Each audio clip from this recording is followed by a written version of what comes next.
Hello बच्चों। पिछले class में हमने कोण के बारे में डिस्कस किया था। इसमें हम लोग सबसे पहले समकोण त्रिभुज के बारे में डिस्कस करेंगे।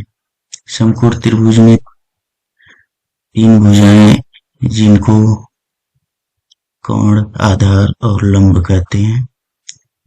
कोण वो भुजा होती है जो 90 डिग्री के सामने होती है और आधार वह होता है कि इस त्रिभुज में जिस कोण को हम लोग कंसीडर करते हैं उससे लगी हुई जो भुजा होती है। जैसे मान लीजिए अगर हम लोग इस वाले कोण को कंसीडर करें तो इससे लगी हुई यह एक भुजा होगी और एक यह भुजा होगी। तो यह भुजा तो 90 डिग्री के सामने जस्ट पड़ रही है। अगर यह 90 डिग्री है तो इसलिए यह तो कोण होगा और इसके अलावा यह जो भुजा हो जाएगी वह आधार हो जाएगी और लंब जो होगा वह जिस भी कोण को हम लोग कंसीडर कर रहे हैं यह लंब होगा। अब चलते हैं अगले फिगर की तरफ। नेक्स्ट ट्रायंगल में देखिए यह 90 डिग्री है। अगर हम लोग इस एंगल को कंसीडर कर रहे हैं, कुछ भी सिंबल से रिप्रेजेंट कर सकते हैं, जैसे थीटा या अल्फा बीटा, किसी भी सिंबल से रिप्रेजेंट कर सकते हैं इसको।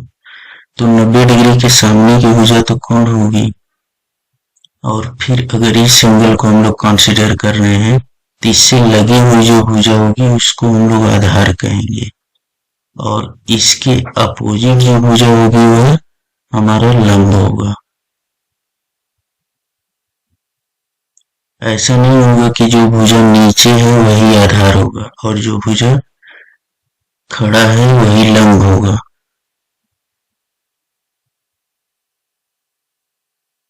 ऐसे इस ट्रायंगल में अगर देखा जाए, मान लीजिए अगर हम लोग इस एंगल को कंसीडर कर रहे हैं, इसमें यह तो 90 डिग्री है, इसके सामने की भुजा कोण होगी और यह भुजा जो होगी इसको हम लोग आधार मानेंगे।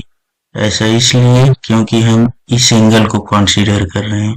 इस एंगल को अगर कंसीडर कर रहे हैं तो इससे लगी हुई भुजा आधार होगी और इसके सामने की भुजा लंब होगी।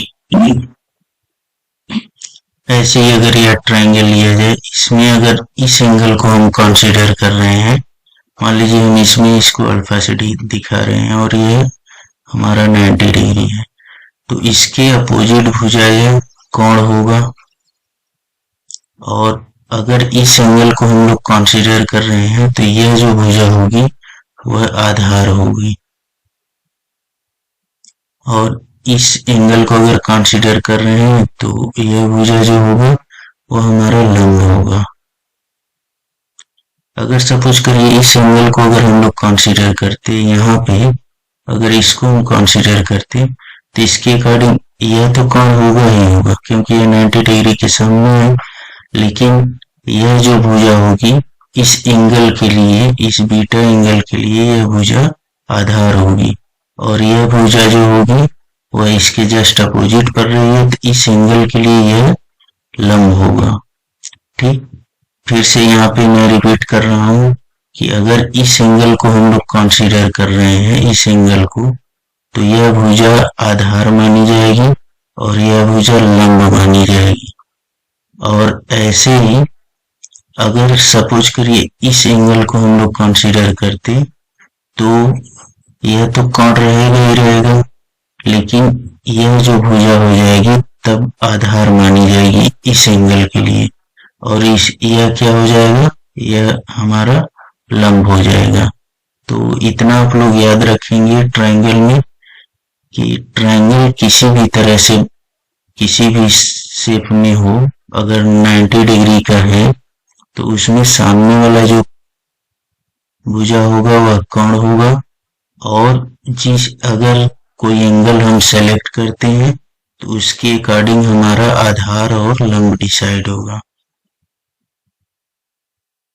नेक्स्ट हम लोग पाइथागोरस थ्योरम के बारे में डिस्कस करेंगे। जैसे सपोज करिए ट्रायंगल है, यह ए है, यह बी है, यह सी है। तो अगर यह 90 डिग्री है तो इसके सामने की जो भुजा होगी वह कोण होगी, और अगर हम लोग यह एंगल कंसीडर कर रहे हैं तो इसके सामने की जो भुजा होगी वह लंब होगी, और अगर यह एंगल हमने कंसीडर किया तो यहाँ यह जो भुजा होगी वह आधार होगी। तो पाइथागोरस थ्योरम जो होता है वह होता है कोण का वर्ग इक्वल टू लंब का वर्ग और फिर आधार का वर्ग। तो यहाँ हमने वह फार्मूला लिखा है। यहाँ से हमें जो भी वैल्यू रिक्वायर्ड होगी वह वैल्यू हम लोग निकालेंगे। जैसे अगर AC का मान निकालना हो हमें तो वह हो जाएगा AC equal to under root AB square plus BC square.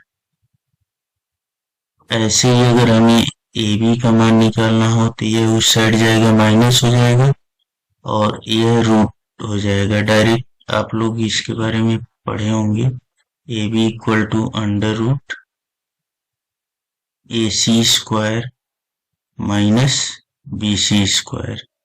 ऐसे ही अगर BC का मान निकालना हो तो हम लोग निकाल सकते हैं BC equal to under root AC square minus AB square.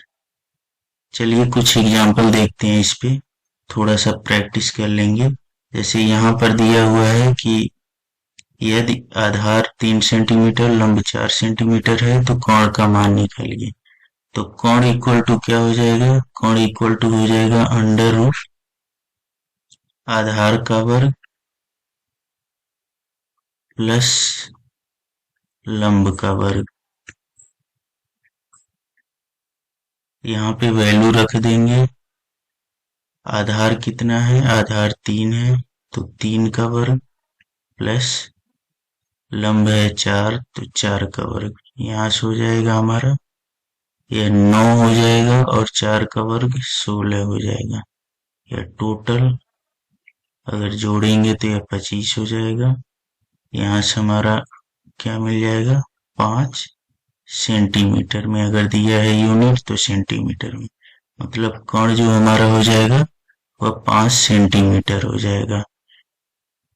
इसके बाद हम लोग देखते हैं अगला क्वेश्चन। इसमें दिया हुआ है आधार 12 सेंटीमीटर है, कोण 13 सेंटीमीटर है, तो लंब का मान क्या होगा? तो यहाँ से अगर हम लोग लंब का मान निकालें तो लंब इक्वल टू होगा अंडर रूट कोण का वर्ग माइनस आधार का वर्ग।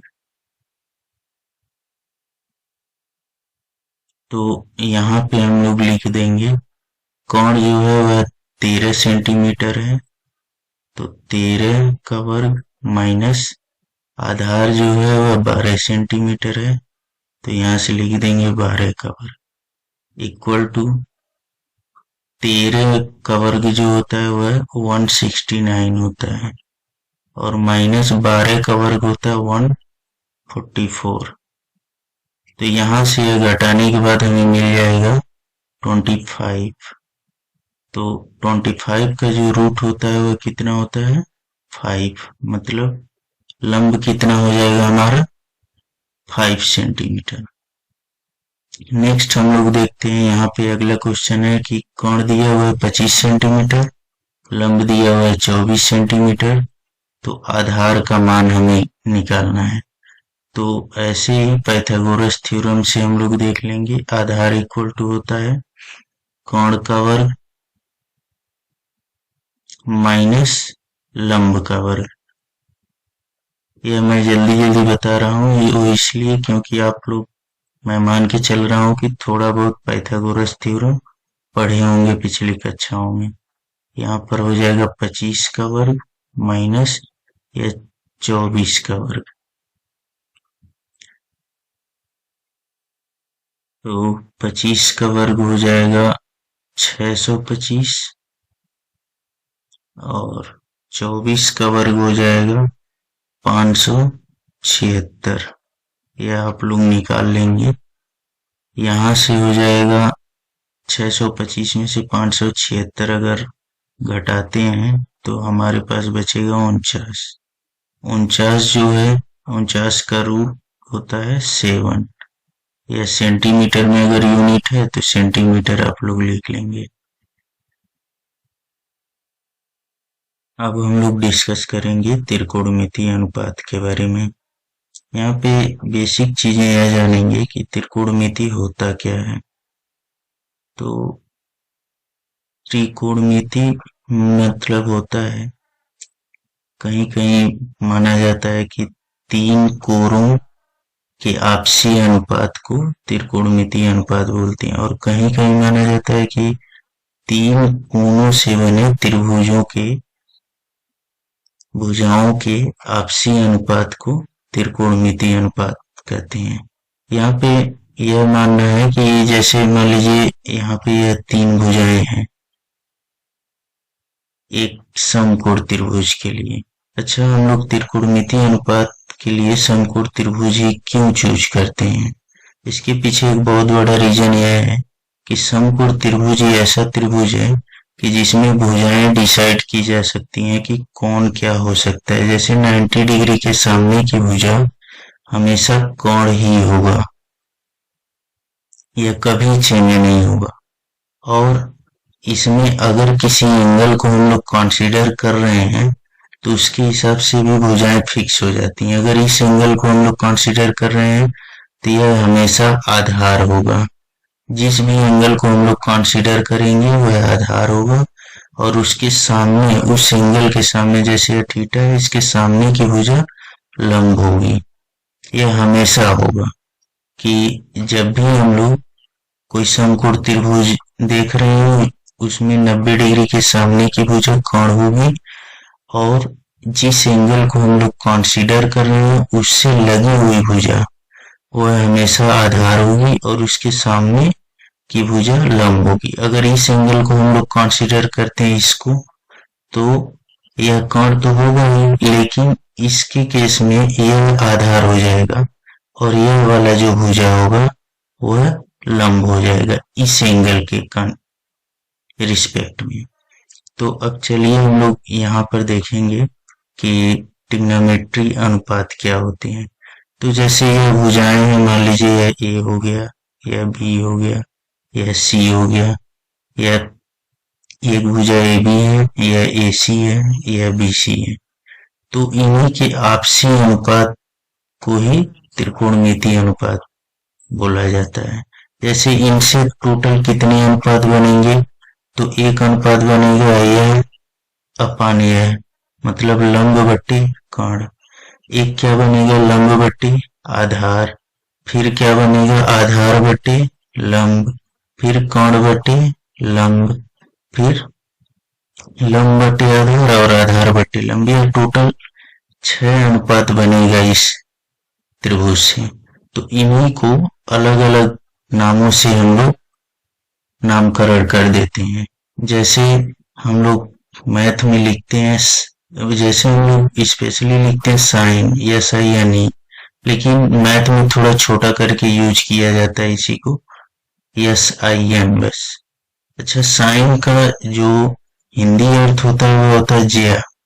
तो किसी क्वेश्चन में अगर दिया रहे कि इस कोण का ज्या, तो इसका मतलब हम लोग समझेंगे कि वह साइन दिया हुआ है। चलिए देखिए, अगर साइन है, इसके आगे एंगल क्या है वो तो इन पे डिपेंड करेगा, या थीटा भी हो सकता है, या यहाँ पे अल्फा ले सकते हैं, कोई भी एंगल लिख सकते हैं इसके आगे। लेकिन इसका क्या मतलब होगा? तो अगर कहीं साइन लिखा हुआ है तो इसका मतलब होगा लंब बट्टे कोण। अगर साइन लिखा हुआ है SIN तो इसका मतलब निकल के आएगा लंब बट्टे कोण। अब वो एंगल कौन सा है उसके अकॉर्डिंग हम लोग भुजा डिसाइड कर लेंगे कि एंगल अगर थीटा है तो लंब यह होगा और कोण यह होगा। अगर यह एंगल समझ लीजिए यह अल्फा है, अगर यहाँ अल्फा लग रहा है तो इसके लिए लंब यह होगा और कोण तो वही होगा। तो एंगल कुछ भी हो सकता है, लेकिन अगर कहीं साइन लगा है तो इसको हम लोग मान के चलेंगे कि उस साइन का जो अनुपात होगा वो लंब बटे कर्ण होगा।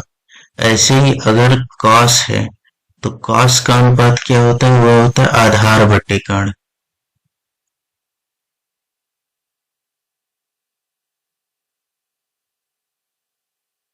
आधार बटे कर्ण, इसको हम लोग लिख सकते हैं लंब जो है वह है ए बी बटे ए सी। ऐसे ही इसको लिख सकते हैं आधार हमारा है इस एंगल के लिए, इस पर्टिकुलर एंगल के लिए, थीटा के लिए हम देख रहे हैं बी सी अपान ए सी। लेकिन अगर इस एंगल को हम लोग इस अल्फा को अगर कंसीडर करते तो यह चेंज हो जाता यह। अब tan का मतलब क्या होता है, tan का मतलब होता है लंब बट्टे आधार, लंब बट्टे आधार।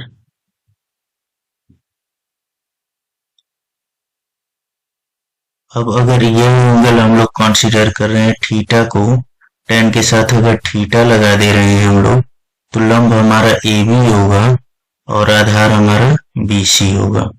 ऐसे ही काट जो होगा, काट क्या होता है, काट होता है आधार बटे लंब, आधार बटे लंब। इसको लिख सकते हैं हम लोग आधार बटे लंब। अगर हम लोग इस एंगल को थीटा को कंसीडर कर रहे हैं तो आधार कौन होगा, बी सी, और लंब होगा हमारा ए बी।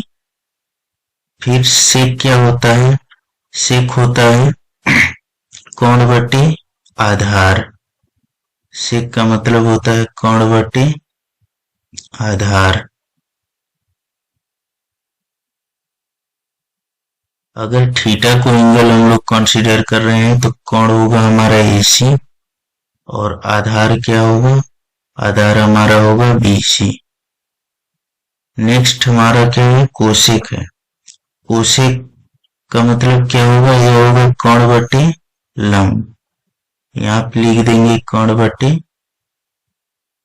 लंब। अगर हम लोग थीटा को एंगल कंसीडर कर रहे हैं तो उसके लिए कौन कौन होगा, एसी, और लंब क्या होगा, ए बी। तो यहाँ पे लिख देंगे हम लोग ए सी अपान ए बी। अब यहाँ पे हमने क्या क्या दिखाया है, यह साइन है। साइन को लिखा जाता है एस आई एन ई, जिसका हिंदी अर्थ है ज्या, और इसको मैथ में हम लोग एस आई एन से डिनोट करेंगे, जिसका मतलब निकल के आएगा, अनुपात निकल के आएगा लंब बटे कर्ण। अब एंगल के हिसाब से भुजा डिसाइड होगी कि कौन सी भुजा लंब होगी और कौन सा कर्ण होगा।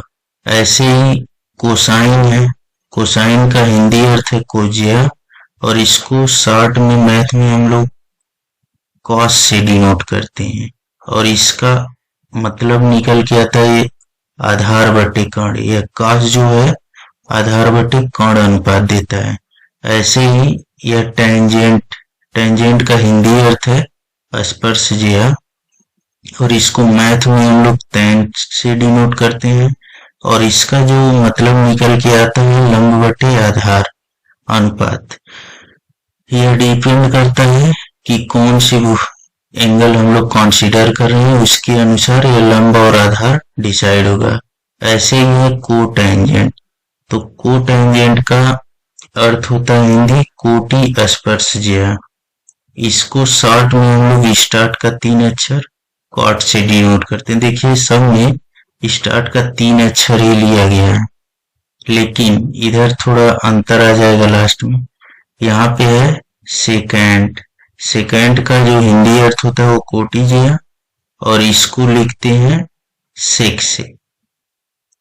फिर यहाँ पे है को सेकेंड, मतलब हिंदी अर्थ है ब्यूज्या, और इसको लिखते हैं कोसेक से, इतना लेते हैं इसमें कोसेक। इसका अनुपात निकल के आता है कर्ण बटे लंब। अब यहाँ पे हम लोग देखेंगे कि यह साइन है, साइन मतलब लंब बटे कर्ण, और यहाँ पे क्या है हमारा कोसेक, कोसेक में क्या आ रहा है, कर्ण बटे लंब। इसका मतलब यह क्या हो गया, यह जस्ट इसका उल्टा हो गया। मतलब यहाँ पर हम लोग लिख सकते हैं कि कोसेक इक्वल टू 1 साइन, अगर थीटा ले रहे हैं हम लोग, एंगल कंसीडर कर रहे हैं, तो यह थीटा होगा। मतलब कोसेक और साइन एक दूसरे के जस्ट अपोजिट होते हैं। ऐसे ही अगर सेक में देखा जाए तो यह कोण बटे आधार होता है, और यहाँ पर काश में देखा जाए तो यह आधार बटे कर्ण होता है। तो यह भी क्या होते हैं, एक दूसरे के अपोजिट होते हैं। जैसे हम लोग अगर ले लिए सेक थीटा, तो यह हो जाएगा 1 कॉस थीटा के बराबर।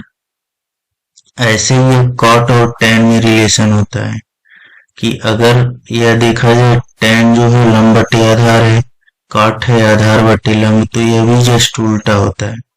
कॉट थीटा अगर हम लोग लिखें तो यह हो जाएगा 1/tan थीटा। ऐसे इसको ऐसे भी करके लिखा जा सकता है, इस tan को इधर कर दो, कॉट को इधर कर दो, तो यह हो जाएगा tan theta equal to 1/cot theta. ऐसे इसको भी लिखा जा सकता है कि cos थीटा इक्वल टू हम लोग लिख सकते हैं 1/sec थीटा। ऐसे ही यहाँ भी हो सकता है, हम लोग लिख सकते हैं इसको sin थीटा को 1/cosec थीटा। ठीक, इसका मतलब यह अनुपात जो है टोटल एकदम रटा हुआ होना चाहिए। यह अनुपात की साइन का अनुपात क्या होता है, कॉस का क्या होता है, टैन का क्या होता है, कॉट का क्या होता है, सेक कोसेक, यह टोटल याद होना चाहिए। और अगर यह याद हो जाता है फिर उसके बाद से यह याद करना है कि कौन किसका अपोजिट है। ट्रिग्नोमेट्री अगर बढ़िया से पढ़ना है तो यह जरूर याद होना चाहिए टोटल, कि टोटल अनुपात क्या है और यह किसका कौन अपोजिट है। यह भी एकदम रटा हुआ होना चाहिए, तभी आगे बढ़िया से क्वेश्चन समझ आएंगे, पूरा चैप्टर बढ़िया से समझ आएगा। चलिए अब हम लोग कुछ त्रिकोणमितीय अनुपात निकालना सीखेंगे। जैसे यहाँ पे एग्जाम्पल के तौर पर यहाँ पे दिया गया है कि शेष त्रिकोणमितीय अनुपात का मान निकालो।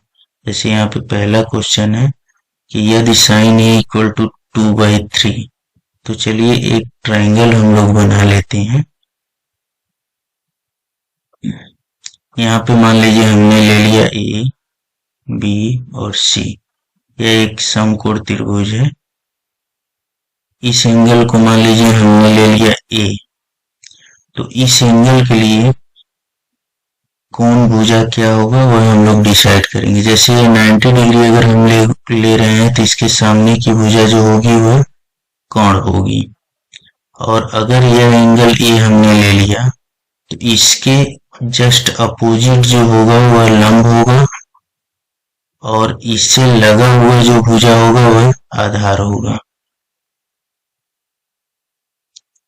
यह कतई नहीं देखना कि कौन सा लंब होगा कौन सा आधार होगा, बिना एंगल कंसीडर किए हुए नहीं डिसाइड करना है। क्योंकि अगर सिंपली यह देखा जाए, अगर इस एंगल को लिया जाए तो यह हमारा आधार होगा, यह हमारा लंब होगा। लेकिन यहाँ पे हमने यह एंगल लिया है, तो इस एंगल के लिए यह हमारा आधार हो जाएगा, यह इसके सामने पड़ रहा है तो इसीलिए यह लंब हो जाएगा। और यह तो कोण फिक्स ही रहेगा कि 90 डिग्री के सामने हमें कोण ही रखना है। चलिए इसको देखते हैं। तो साइन ए दिया हुआ है 2/3। अब साइन का मतलब हमें मालूम है क्या होता है, लंब बटे कोण। अगर यहां से हम लोग देखें तो लंब कौन है, इसके अकॉर्डिंग लंब जो है BC है, तो यहाँ पे हम लिख लेंगे BC। और कोण कौन है AC, यहाँ पे हम लोग लिख लेंगे AC। अब इसको सॉल्व करने के लिए करेस्पॉन्डिंग वैल्यू ले लेंगे। जैसे जब भी हम लोग रेशियो लेते हैं या अनुपात लेते हैं तो इसमें क्या करते हैं, किसी एक कांस्टेंट से मल्टीप्लाई कर देते हैं इसमें। ऐसा क्यों करते हैं? क्योंकि मालूम है जो 2/3 की वैल्यू होगी वही हमारा 4/6 की भी वैल्यू होगी, वही हमारा 8/12 की भी वैल्यू होगी। अगर इसको कट करें हम लोग तो यही मिलेगा। लेकिन अगर इनको भुजा के तौर पे लिया जाए तो ये 4/6 या 4 लंब हो जाएगा, 6 कर्ण हो जाएगा। ऐसे ही 2 लंब है और 3 कर्ण है। ऐसे ही 8 लंब है, 12 कर्ण है। तो आधार इसके करिस्पॉन्डिंग चेंज होते रहेंगे। तो इसीलिए जब भी हम लोग कहीं रेशियो मानते हैं तो रेशियो में इसमें कांस्टेंट से मल्टीप्लाई कर लेते हैं। तो जैसे BC इक्वल टू क्या हम लोग मान लेंगे, 2K मान लो या X मान लो, और AC इक्वल टू क्या ले लोगे, इसके करिस्पॉन्डिंग 3 है तो इसमें भी क्या करोगे, 3K ले लोगे। अगर आप लोग कंपटीशन एग्जाम दे रहे हैं तो वहां पे ये रखने की कोई जरूरत नहीं है। ये हम लोग अगर एग्जाम दे रहे हैं किसमें, बोर्ड वगैरह का, तो वहां पर यह यूज करेंगे, क्योंकि वहां पे यह टोटल दिखाना पड़ता है। और कंपटीशन एग्जामों में बेसिकली ऑब्जेक्टिव क्वेश्चन वगैरह होते हैं तो वहां पे यह दिखाने की कोई जरूरत नहीं है। चलिए आगे देखते हैं हम लोग। यहाँ पे लंब और कोण तो मालूम है हमें, आधार हमें निकालना, आधार कौन है, AB है। तो AB निकालने के लिए हम लोग क्या कर देंगे, अंडर रूट कोण का वर्ग, कोण कौन है, AC, माइनस लंब का वर्ग, लंब क्या है, BC है। तो यहाँ पे हम अगर वैल्यू रखते हैं तो AC का मान है 3K स्क्वायर माइनस BC का मान है 2K होल स्क्वायर। यह हो जाएगा हमारा 9K स्क्वायर माइनस या 4K स्क्वायर। यहां से हमारा आ जाएगा √5K स्क्वायर, या यहां से हो जाएगा √5K। यह हमारा हो गया AB का मान। अब हम लोग क्या करेंगे, अब सभी वैल्यू निकाल सकते हैं। जैसे यहाँ पे अगर cos A ले लें हम लोग तो cos का जो अनुपात होता है वह क्या होता है, आधार बटे कोण। आधार कितना है, आधार है हमारा AB और कोण क्या है, AC। AB की वैल्यू कितना है, √5K, और AC की वैल्यू कितना है, 3K। यह K से K कैंसिल हो जाएगा, यहाँ पे बचेगा √5/3। ऐसे ही हम लोग अगला वैल्यू निकाल लेंगे tan का। tan A इक्वल टू यहाँ पे होगा लंब बट्टे आधार होता है इसका अनुपात। अब लंब कौन है, लंब है BC और आधार कौन है, AB। तो BC का मान रख लो, BC का मान है 2K और AB का मान है √5K। यहाँ से यह कैंसिल हो जाएगा K से K, यह हो जाएगा 2√5। अब अगला निकाल लेंगे हम लोग, जैसे cot A। तो cot का मान क्या होता है, आधार बटे कोण, आधार बटे लंब। आधार क्या है, आधार है हमारा AB और लंब है हमारा BC। AB का मान कितना है, √5K और BC का मान है 2K। तो यहाँ से हो जाएगा √5/2। देखिए ये cot और tan का मान एक दूसरे के अपोजिट आ रहा है। ऐसे ही हम लोग अगला निकालेंगे sec। sec क्या होता है, आधार बट्टे कोण। यहाँ पे आधार की वैल्यू कितना है ए, आधार A B C D note है और कोण ए सी सी डी नोट है। तो ए बी का मान है √5 की अपान ए सी का मान है 3 के से के कट जाएगा, यहाँ पे हो जाएगा हमारा √5 अपान 3। यह देखिए √5/3 जो है यह कॉस का जस्ट अपोजिट है, मतलब कॉस और सेक क्या है, एक दूसरे का अपोजिट। ऐसे ही हम लोग कोसेक का मान निकाल लेंगे, कोसेक ए का। तो यह क्या होता है, यह होता है कोण बटे लंब। यहाँ पे कोण कितना है, कोण है AC और लंब कितना है BC। तो AC की वैल्यू है 3 और BC की वैल्यू है 2 तो यहाँ से के कैंसिल हो जाएगा, यहाँ से मिलेगा हमें 3/2। ये देखिए कोसेक और या साइन दोनों क्या है, एक दूसरे के अपोजिट हैं। चलिए नेक्स्ट क्वेश्चन देखते हैं हम लोग। यहाँ पे नेक्स्ट क्वेश्चन है, अगला क्वेश्चन है cos A = 4/5। चलिए एक ट्रायंगल बना लेते हैं हम लोग। यहाँ पे हमने मान लिया A B C, यह 90 डिग्री हो गया हमारा।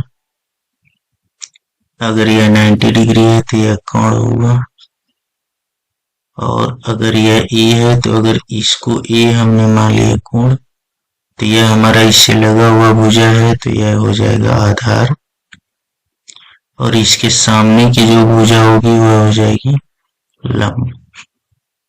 चलिए यहाँ पे cos A है, cos A का जो वैल्यू दिया है वह 4/5 है।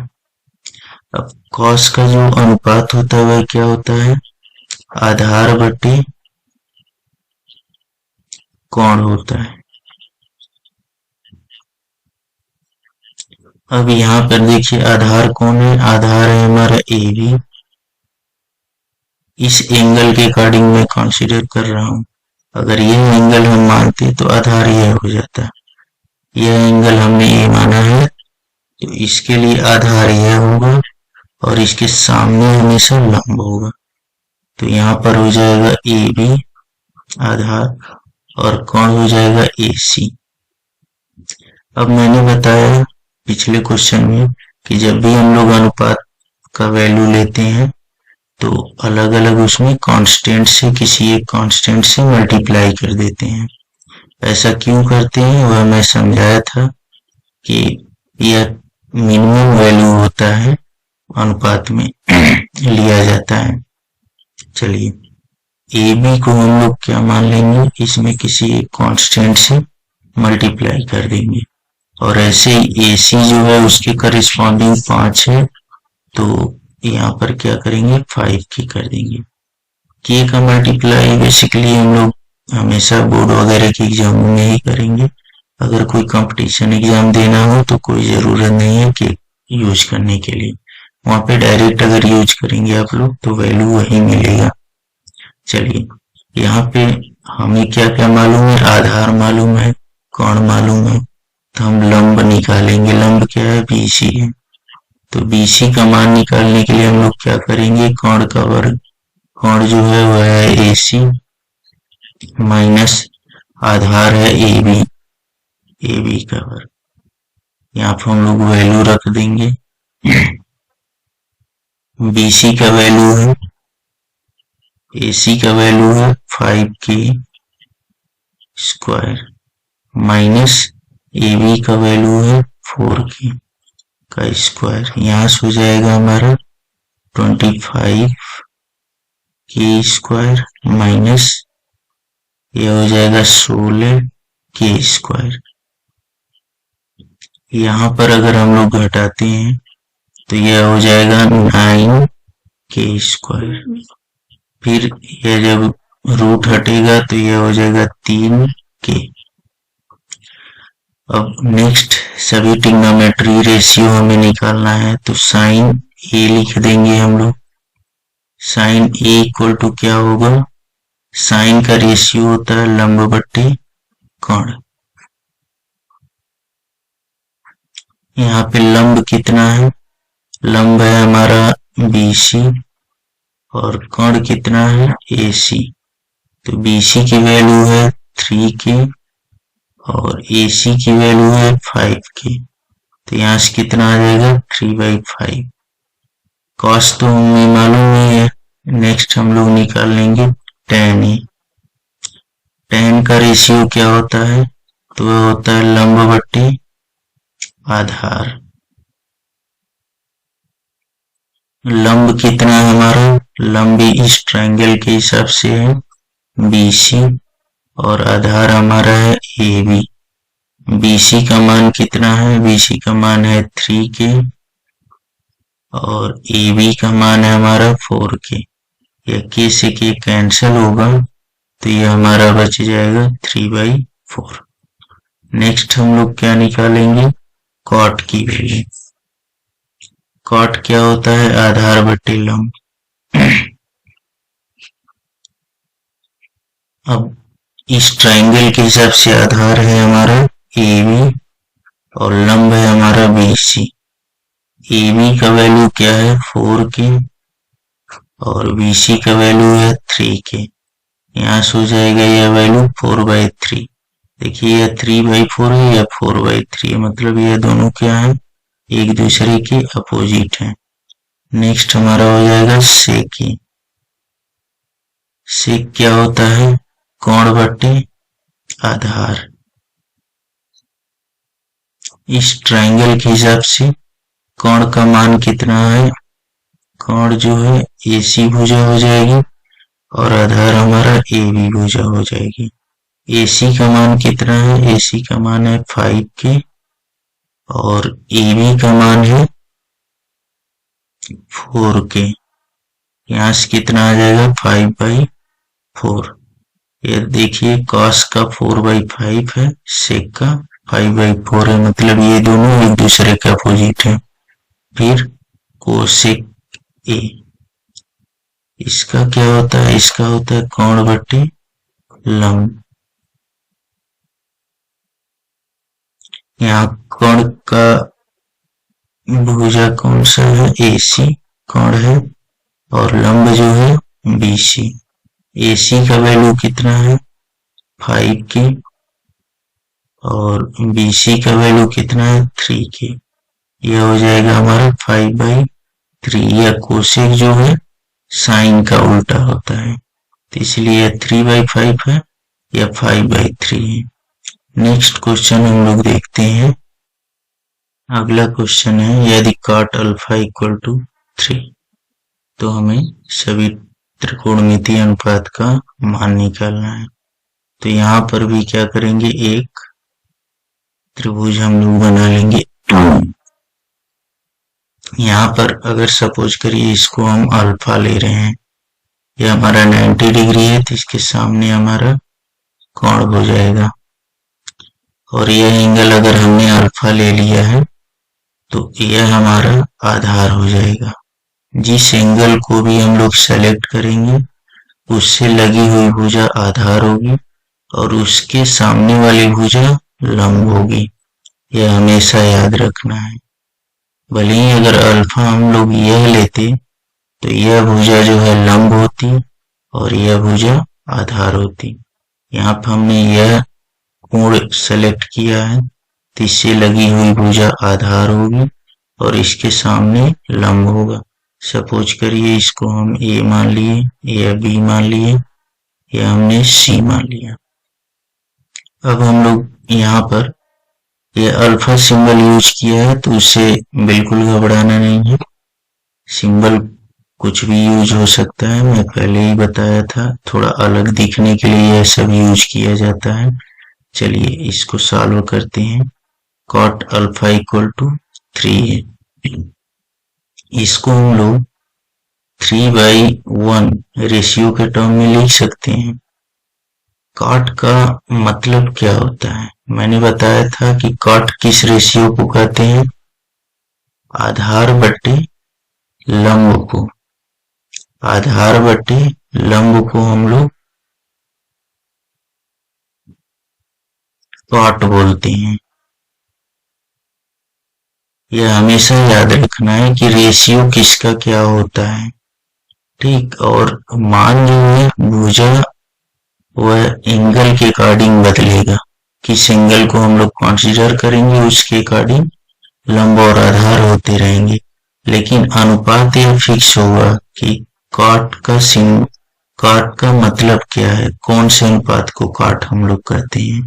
कॉट हमेशा अगर कहीं है तो वह लंब और आधार ही का अनुपात होगा। एंगल चेंज होता रहेगा, जैसे अभी यह अल्फा यूज किया गया है तो यहाँ पर आधार यह है, लंब यह है। अगर यहाँ से यह एंगल यूज किया जाता तब उस केस में आधार यह होता और लंब यह होता। तो यह एंगल के अकॉर्डिंग यह भुजा बदलती रहेगी, लेकिन जो रेशियो रहेगा वो सेम ही रहेगा, आधार और लंब। यहाँ पे आधार क्या है इसके अकॉर्डिंग आधार BC है। और लंब क्या है? लंब हमारा AB है। चलिए यहाँ से क्या हो जाएगा, BC जो है 3 के करेस्पॉन्डिंग है तो BC को हम लोग ले लेंगे 3 के, और AB जो है 1 के करेस्पॉन्डिंग है तो AB को हम लोग ले लेंगे 1 के, या केवल के बस लिख सकते हैं। यहाँ से अब हम लोग क्या निकालेंगे, या कर्ण निकालेंगे। तो AC इक्वल टू हो जाएगा root of BC square plus AB square. यह पाइथागोरस थ्योरम से होता है, ये आप लोग पढ़े हुए हैं पहले से भी, और मैं भी थोड़ा डिस्कस किया हूँ इसके बारे में। यहाँ से हो जाएगा BC की वैल्यू 3 के हम लोग लिख देंगे, और AB की वैल्यू K लिख देंगे। यहाँ से हो जाएगा 3K मतलब 9K स्क्वायर प्लस K का मतलब केवल K स्क्वायर 1K है, 1 का स्क्वायर 1 ही होगा। यहाँ पर हो जाएगा ये 10K स्क्वायर। अब इसको हम लोग क्या करेंगे, लिख सकते हैं रूट 10K। ये हमारा AC का मान हो गया। अब सभी ट्रिग्नोमेट्री रेशियो का मान हम लोग निकालेंगे। पहला क्या है, साइन अल्फा। इसका मतलब साइन का मतलब क्या हो जाएगा, लंब बटे कर्ण। साइन जहां भी आएगा उसका मतलब होता है लंब बटे कर्ण, रेशियो का मतलब। अब एंगल के अकॉर्डिंग अगर हम लोग भुजा सेलेक्ट करें तो लंब हमारा है यहाँ पे AB, लंब हमारा है AB इस एंगल के लिए, और कर्ण क्या है, AC। अब AB का मान कितना है, AB का मान है हमारा K, इसको 1K भी लिख सकते हैं, और AC का मान है रूट 10K। यह K से K कैंसिल हो जाएगा, यहाँ पे वो मिल जाएगा हमें 1/10K। अब cos अल्फा का मान अगर निकालते हैं हम लोग तो cos का रेशियो क्या होता है, cos का रेशियो होता है आधार बटे कर्ण। यह याद रखना है, एकदम रट जाना है, आधार बटे कर्ण। इस एंगल और ट्रायंगल के अकॉर्डिंग आधार क्या होगा, BC होगा, और कर्ण जो होगा वह AC। BC का मान कितना है, BC का मान है 3K, और AC का मान है रूट 10K। K से K कैंसिल हो जाएगा, यहाँ पे मिल जाएगा हमें 3/√10। अब tan अल्फा कितना होगा, ये तो डायरेक्ट लिख सकते हैं हम लोग। tan जो है कॉट का उल्टा होता है, मतलब यहाँ 3/1 है तो tan 1/3 हो जाएगा। लेकिन हम लोग निकालेंगे इसको। tan का रेशियो क्या होता है, तो वह होता है लंब बट्टे आधार।